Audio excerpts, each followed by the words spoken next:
Hey, how are y'all? My name is Brendan. I just wanted to make a few videos real quick, a little 3 or 4 part series about a man named Willy Richardson while it's all fresh on my mind because I've been interacting with him a lot lately, and tell his story, talk about how I found him, talk about our relationship between me and him, and the collection of his work that I have. In short, Willy Richardson is a mask maker, special effects artist, and costume maker who started making masks in 1985 and retired officially in 2013. I want to say he stopped making them by hand in 2012 and had some examples made in Mexico and had them mass produced in China through 2012 and cut the leases with those companies in 2013 and officially retired in 2013. But his history's not quite that brief, and there's a lot to go over. So I've got a spare phone here, and I've got pictures and text references to tell his story in his words. So that's what we're going to do today. So in his own words, he said, "I first started making masks in 1985. I'd always wanted to learn special effects makeup for film and TV, so I quit my job. My generous employer agreed to say that I was laid off so that I could get unemployment. With that money, I bought all the supplies I needed to start the process. I started in my bedroom, a tiny loft space I had built for myself in 1982, in the second upstairs bedroom of a small salt box house here in Baltimore. I can't remember the time of year that was, but by the fall, I had been invited to Chicago as an artist in residence for 7 weeks to design masks for their original children's theater production of Beauty and the Beast, in which all the characters were masked, the conceit being that all characters undergo a transformation by the end of the story. The first thing I sculpted was the only horror mask I sculpted until the clumsy zombie mask, in 2009 or 2010 or so. She was Dead Betty, and I'll put pictures of that up here and here." After that, he said, "A friend who was teaching high school theater in Colorado asked that I consider sculpting masks for actor training, half masks. We had encountered their usage at WVU, where I studied theater design, scenic and costume design, so I sculpted the G1. I remember it took me overnight to paint the thing. I didn't know how to approach the painting process. I was barely familiar with my airbrush. I had therefore, in anticipation of the special effects field, started a conversation with Dick Smith, the grandfather of special effects makeup. Dick won an Academy Award for Amadeus, I'm not sure what that is, in 1985, but you may know his work for Little Big Man, The Godfather, The Exorcist, Taxi Driver, Scanners, and Death Becomes Her. He very generously shared his paint formula with me, which I altered a bit to accommodate my translucent color approach to painting human skin. That night, I painted my first half mask, G1. I was up all night pondering how to approach the painting. Instinctively, I opted for a 4-color approach, much like 4-color offset, blue, yellow, red, and violet, applied in translucent layers to build effective Caucasian and later ethnic and Asian complexion." And I'll put a picture of the G1 up here. Following that, he said, "By fall of that year, I had sculpted the D, E, F, and H half masks, as well as Winston, Buzzy, and the alien cat 3/4 masks." And I'll put pictures of all those up here. Following that, he said, "I had done a couple of festivals, the John Hopkins Summer Festival, the Baltimore City Fair, so I had gotten used to pumping these things out in the ovens, which used to be the 6 drawers that were built into the lower part of my loft in my little bedroom studio." And he has depictions of this studio and his room that he drew, I'm assuming, that I'll put up on screen here and here. Following that, he said, "It was then that I was asked to come to the theater school at DePaul University in Chicago for 7 weeks over the winter to design the masks for their production of Beauty and the Beast. That's where the designs for A, B, C, and Beast 1 came from." And I'll put pictures of those up here. Following that, he said, "Soon after I returned to Baltimore in mid-January of 1987, I moved into a 3,000 square foot carriage house space in Clipper Industrial Park. a property which abutted the property of the house I was living in. He said, I always thought it was 85 to 86 winter that I went to Chicago, but it was 86 to 87 winter. I guess that means I had been working on masks for a year and a half before I went to Chicago. I had only done the annual Baltimore City Fair twice before that. Following that, he said it was at the carriage house where I produced a buttload of stuff. I had a 12 by 24 space to sculpt and make molds, and lots of wall space for shelving, and lots of counter space for mold making and great big ovens that I built. It was a glorious space, maybe 150 years old at that point. And I'll put a picture of that up here. Following that, he said, and this was all inside a 3,000 square foot space with an 18-foot vaulted ceiling where I originally had my ovens until they were overtaken by mold in the spring of 1991. That's when I moved everything into the 12 by 24 enclosed space inside the 3,000 square foot space. I could keep the air sanitized in there with an automatic aerosol antifungal mist. It was there that I produced so many masks and saw so many projects. And then he lists some of the projects he works on. He worked for SeaWorld, Busch Gardens, Kmart, Caesar's Palace, the Smithsonian Institution, Singapore Repertory Theater, DePaul University, Catholic University, SUNY Plattsburgh, I'm assuming, Colorado Academy, New Orleans Center for Creative Arts, various dance companies, and then various film and television productions. Following that, he said, I produced these masks at the carriage house space, a cricket head for a dance piece, several copies for several dancers, and I'll put a picture of that up here. And then he said his Minotaur piece as a private commission, and I'll put pictures of those across the sides here. Following that, he said he sculpted and produced a pigman full head mask as a commission as a half orc for a Dungeons and Dragons player, which I'll put pictures of here and here. Then he said the Beast 3 for a production of Beauty and the Beast at the Catholic University in DC. The conceit for the design was that the Beast have an amphibian / reptilian appearance, and I'll put pictures of those up here and here. Following that, he said he produced a third Beast. I guess the last one was the second, but he produced a third Beast for yet another Beauty and the Beast production. This one for a ballet by Peter Madden Dance Company, and I'll put pictures of those up here.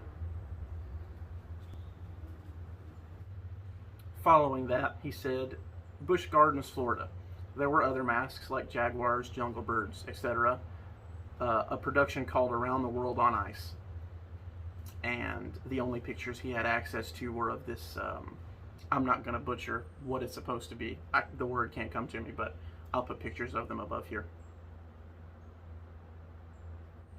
Following that, he said a production of Endgame by Samuel Beckett, his favorite playwright, for Catholic University. He said he was working on this project when Samuel Beckett died on December 22nd, 1989. Following that, he said it was from that production where the J, K, and L masks came from. They were Nag, Nell, and Clove. This was the only one-off mask of J that he ever made. His master urethane elastomer mold deteriorated before he could make a master plaster mold. And I'll put pictures of those masks up here.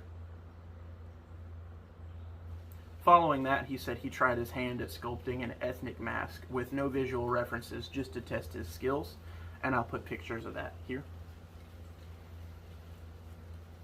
Following that, he said he did another dance piece called Witch Dance, the mask for which was a recreation of a 1930s hand-carved wooden mask for a dance piece called Witch Dance. This was a challenge. The form of the mask had to affect 4 different faces on the same mask. The witch asleep, aroused, awake, and affronted.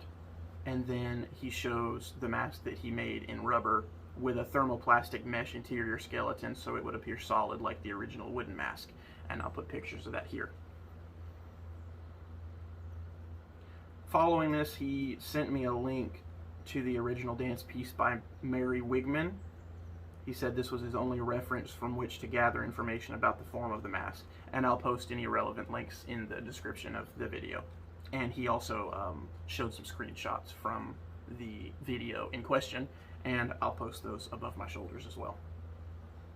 He said this was the first time he'd been put to the academic test of mask making, and it consumed him.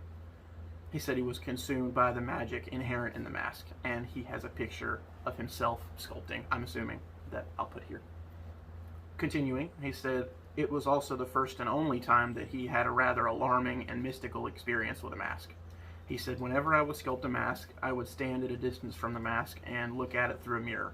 My back to the mask, the mirror in my hand, the mask in the mirror. It was this little trick that allowed me to check the dynamics of what I was sculpting, its symmetry, its nuances, so on. On this occasion of sculpting the witch dance mask, I was in the carriage house studio. It was late at night. I could feel the night outside even as I was inside the studio. I stepped away from the mask, crossed the room with my large hand mirror, turned my back to the mask, and looked at my sculpt in reverse. After a few moments, something absolutely astounding happened. The face of the mask literally came alive and looked around the room itself. It manifested itself as a very old woman, a grandmother, a hag, a crone, a witch. It didn't resemble my sculpt at all, not one bit. It took my breath away. I wasn't frightened as if I had seen a ghost. I was reassured and affirmed. That bit of magic confirmed for me that I was finding the right form for the witch mask. And he posted a quote from the person who wore it originally back in, I guess, the 20s or 30s. He said, quote, "It had to wait this long for its return from exile. Mary Wigman, 1926. He continued sending more screenshots of the video where the original is shown, and then another link to another video, which I'll also post below. Following that, he said, I did a production of family masks for Splitting Image Theater Company here in Baltimore. The masks of dysfunction inside a family of 4 siblings. And there's a few pictures of these, and I'll post them here. Following that, he said, I did the head of John the Baptist for the Baltimore Opera's production of Strauss's opera Salome. And I'll post pictures of that here. Following that, he said in 1994, I went to Bloomfield, Indiana, where I did summer stock for the first and last time. I designed sets of costumes for 6 shows in 6 weeks and played 3 roles. When I returned, I left the house near the carriage house and moved in here where he is currently. He said here I pumped out several other projects. Ganesha, I'm not sure if that's how you pronounce that, for the Singapore Repertory Theater, where I spent 10 days till opening night, and I'll post a picture of that here. Following that, and my personal favorite work that he did outside of his own, he said he did reproductions for Les Claypool's pig mask. So the pig mask that you see Les Claypool wearing on stage or in certain videos for the Primus, the band Primus, was reproduced by Willy. I don't recall when exactly he did it, but Les's original was deteriorating and there was no identifying markings on that mask and they couldn't find another one. So Les sent Willy the original, and Willy carefully recast it and made a few copies that Les Claypool still has, I believe. And that mold for that mask has since been sold to, I think, Mike Covert at Paleface & Co., if I'm not mistaken. But that's where that is now. Following that, he said a couple of duplicate genie masks and costumes for a magician in Wisconsin, which I'll post pictures of here, and I'll also post pictures of Les Claypool on stage, as well as some of the original pictures of his pull from the Les Claypool pig mold. Following that, he said a buttload of one-size-fits-all mermaid swim caps for SeaWorld, which I'll post pictures of here. Following that, he said masks for the Smithsonian Children's Theater, and there's several of these, so I'll post them across the top. Following that, he said several tree masks for Arena Players Children's Theater production of The Bird. Post a picture of that here. Following that, he said he did a Santa and Mrs. Claus for a display company in Baltimore. And then he said this production was actually done at the carriage house, not his current residence. And he doesn't have a picture of the Santa, but he has a picture of the Mrs. Claus, which I'll post here. Following that, he said, all the while I was doing trade shows in Chicago every March and selling to the general wholesale market, both nationally and internationally, as well as accommodating high schools and colleges with masks for actor training. My masks were used at DePaul University for a couple decades in the actor training classes. Many stars that you know of worked in my masks in their training days. I'll post that list across the top. Not all those folks went to DePaul, but all have purchased or been gifted sets of masks. Lily was gushingly appreciative. Whoopi was intimidated and put off by the anonymous gift. Tom Waits worked in them in preparation for his role as the devil in The Imaginarium of Dr. Parnassus. In closing, he said, in 2012, after a disastrous trade show in St. Louis, I licensed the masks to a company in New Jersey. That would have been Vasa Sales, the distributor anyway. He said, I sampled Mexico, and they were wonderful copies, but too expensive. The licensee opted for the China product. The rest is history. They did $132,000 in sales that Halloween, 2011 or 2012, and I shut down my studio in anticipation of an extended period of profiting. Nope. One season, I earned $6,500 in royalties. The end. Following that, I asked, so you completely retired in 2013 and you stopped making them by hand when? He said, when I licensed them out, the last thing I made by hand were the manufacturing guides for China. So 2012, I think. My studio ended up looking like this when I gutted it and cleaned out the space. And I'll post his picture here. And that's about it. So that's his story. He's worked as a costume designer and a painter, like an artistic painter. In the meantime, doing all this stuff, it wasn't a full-time job for him, but that's sort of the larger portion of his history and his legacy, so to speak. Coming up, I'll have a video on, like I said, how I met him and sort of our relationship, and then my collection of his work. So thanks for watching. I know he's kind of a niche guy, but I wanted to put this out there while it was all fresh on my mind. So keep an eye out for those second parts, and I appreciate you.